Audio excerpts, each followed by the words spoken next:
राधे राधे। श्री शिवाय नमस्तुभ्यम। नमस्कार। देखो, आज है शनिवार और आज हनुमान बाबा का दिन है। लोग हनुमान चालीसा पढ़ते हैं, मंदिर में जाते हैं, दर्शन करते हैं। और शनिवार को शनिदेव की भी पूजा करते हैं, जिस पर शनिदेव की 7:30 चल रही है, नहीं भी चल रही हो तो शनिदेव के दर्शन करना भी बहुत अच्छा रहता है। कभी कभी शनिदेव पर सरसों का तेल भी चढ़ा देना चाहिए, काला कपड़ा। उससे जीवन में आने वाली कष्ट परेशानी दूर हो जाते हैं। तो अच्छा, एक छोटा सा एक छोटी कथा के रूप में सुना रही हूँ। एक बार राजा परीक्षित जी ने आचार्य सुखदेव जी से कहा कि प्रभु, जीवन में रोज़मर्रा की ज़िंदगी में छोटे छोटे पाप हो जाते हैं। जैसे कि हम चलते हैं तो पैरों के नीचे चींटियाँ आ जाती हैं, हम श्वास लेते हैं तो छोटे छोटे जीव सांस के द्वारा अंदर चले जाते हैं। जब हम चूल्हे में खाना बनाते हैं तो लकड़ियों में छोटे छोटे कीड़े पतंगे वो जल जाते हैं।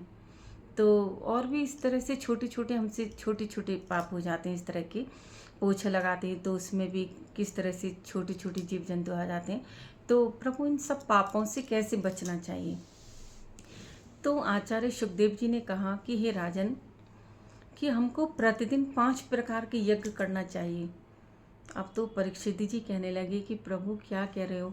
5 प्रकार के यज्ञ? एक यज्ञ करने में तो कितना सोचना पड़ता है। 5 यज्ञ प्रतिदिन कैसे कर सकते हैं?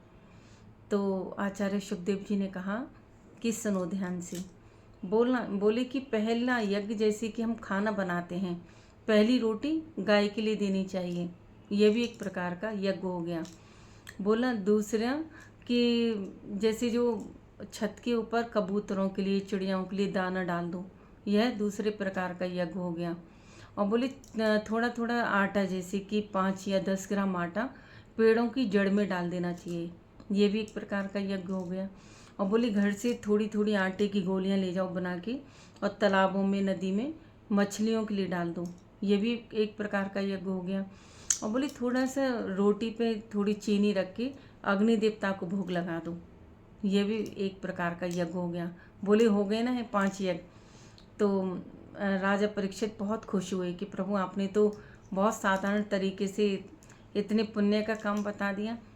तो इस तरह से अगर बन जाएं वैसे तो प्रतिदिन, तो ये सब यज्ञ करो तो इससे राहु केतु की ग्रह भी अच्छी हो जाती हैं और जीवन में काफ़ी समस्याओं का हल हो जाता है।